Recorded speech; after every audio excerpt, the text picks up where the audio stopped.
अभी आप पहुंचे हैं किसान नेताओं के पास। यहाँ पे आप देख सकते हैं, लाइव तस्वीरों के माध्यम से हम आपको दिखा रहे हैं जो कि यहाँ पे नरवाना में धरना चला हुआ है। उस चीज़ को लेकर के यहाँ पे जो किसान बैठे हुए हैं उनकी आज सीएम साहब से मुलाकात हुई है। उस चीज़ के बारे में जानेंगे क्या रहा आज की वार्तालाप का। प्रधान जी राम राम। राम राम जी। आज जो आप सीएम साहब से मिले हैं उसको लेकर के आपकी जो बातचीत रही वो कैसी रही?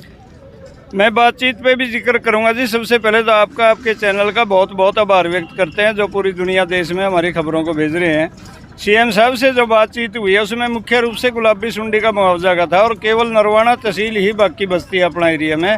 उन्हें आश्वासन दिया है कि मैं बहुत एग्जामिन कराके बहुत जल्दी आपका मुआवजा भेजूँगा और मांग पत्र पे पूरे पे गहन अध्ययन करते हुए उन्होंने ये कहा कि मैं अधिकारियों से आज ही बात करके और बहुत जल्दी टाइम देकर आपको बुलाएंगे और कुछ बातों पर तुरंत प्रभाव से, जैसे केस वापसी का है, जैसे अपना ये ज़मीन में जिसकी मेरी फसल मेरा ब्यौरा है उसी के नाम से जो भोरिया होगा उसी को मुआवजा मिलेगा किसी भी तरह का।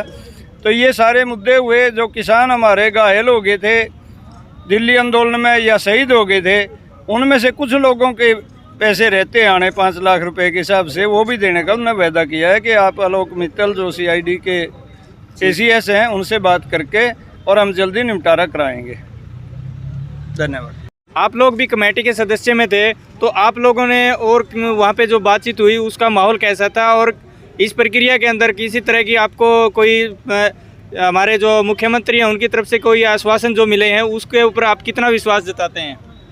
देखो जी, राजनीतिक लोगों पर विश्वास ज़्यादा तो हम नहीं कर सकते, लेकिन फिर आज का जो माहौल था हमारा उसमें सौहार्दपूर्ण माहौल में हमारी बातचीत हुई। जो प्रतिनिधिमंडल यहाँ से एक डेलीगेट गया था उसके साथ मुख्यमंत्री ने सारी बातें पॉइंट दर पॉइंट बात की हैं। जो लोकल बातें DC लेवल के या SDM लेवल के अधिकारियों के बस की थी उनको तुरंत प्रभाव से कहा है। जैसे हमारी आगजनी का पैसा था 159 एकड़ हमारी ज़मीन जो नरवाना तहसील की जो आग के लपटों में जल चुकी थी, DC साहब ने स्वयं मौके पर ही कहा उनका पैसा आ चुका है, 1-2 दिन में सोमवार तक वो वितरित कर दिया जाएगा।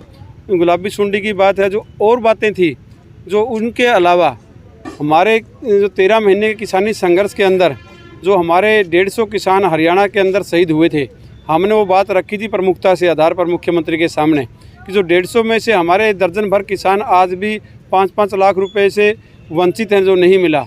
उन्होंने हमारे सामने बिल्कुल कहा है कि सरकार की तरफ से सभी 150 को पैसा आवंटित कर दिया गया। जो कोई अगर बिचौलिया कोई हमारे पदाधिकारी या कोई राजनीतिक लोगों के द्वारा ना दिया गया तो उनकी खैर खबर हम लेंगे। और आलोक मित्तल जी से स्पेशल हमारे सामने कहा गया कि आप आलोक मित्तल से एक अलग से दोबारा मीटिंग करें। हमने कहा कि 9 किसान शहीद हमारे 9 गंभीर रूप से घायल किसान थे, उनमें से 8 को पैसा मिल चुका था और एक हमारा साथी जो रह गया था उसको भी तुरंत प्रभाव से पैसा देने की हामी भरी है। और जो हमारी अन्य बातें थी जो रह गई थी आज जिस पर डिस्कस नहीं हुआ, मुख्यमंत्री ने कहा मैंने आपका मांग पत्र ले लिया है। उसके ऊपर जैसे हमारी चाहे गन्ना की 450 की मांग है और जो मांगे हैं, एक हमारी मांग ये थी कि जो अपनी फसल अपना ब्यौरा के तहत जो सामलात दे ज़मीन है, पंचायती ज़मीन है, बाबा की ज़मीन है, डेरा की ज़मीन है, 8-10 तरह की ज़मीनें ऐसी हैं जिनका OTP नंबर पंचायत के खाते में चला जाता है।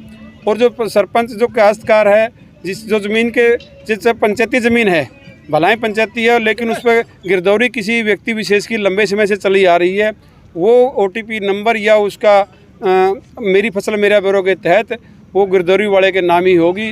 DC साहब ने स्वयं हामी भरी है कि यहाँ की तो होगी, पूरे हरियाणा प्रदेश की मांग है ये OTP नंबर उस गिरदौरी वाले खाते के किसान के नाम पर जाएगा। प्रधान जी, आखिरी सवाल, जो आज आप लोग CM साहब से मिले हैं उस चीज़ को जो आपकी वार्तालाप लगता है कि सकारात्मक रही, क्या आपका धरना आगे भी जारी रहेगा या इसके बाद आप लोग धरना समाप्त कर देंगे? देखिए, ये तो ठीक है कि बातचीत सकारात्मक रही है और हम उम्मीद भी करते हैं कि CM जैसी बड़ी हस्ती इन मामलों को निपटाएंगी। लेकिन ये नहीं हो सकता कि आज हम धरने से उठ जाएं। धरना तब उठेगा जब हमारे खातों में पैसा आएगा और किसान संतुष्ट होगा, क्योंकि इस मुद्दे को लेकर ही हमने धरना शुरू किया था, गुलाबी सुंडी के मुद्दे को और दूसरी मांगे हमारी। और जब तक ये केस वापसी नहीं होंगे तब तक ये धरना नहीं उठेगा।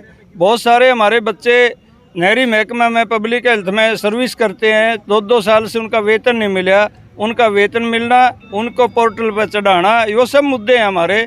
जब तक ये सारे मुद्दे हल नहीं होंगे, सबने पीने का पानी, शिक्षा, स्वास्थ्य, तो ये धरना तो चलेगा, अनिश्चितकालीन है।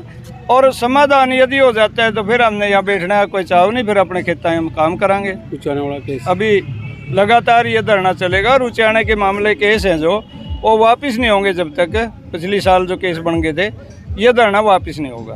धन्यवाद। धन्यवाद।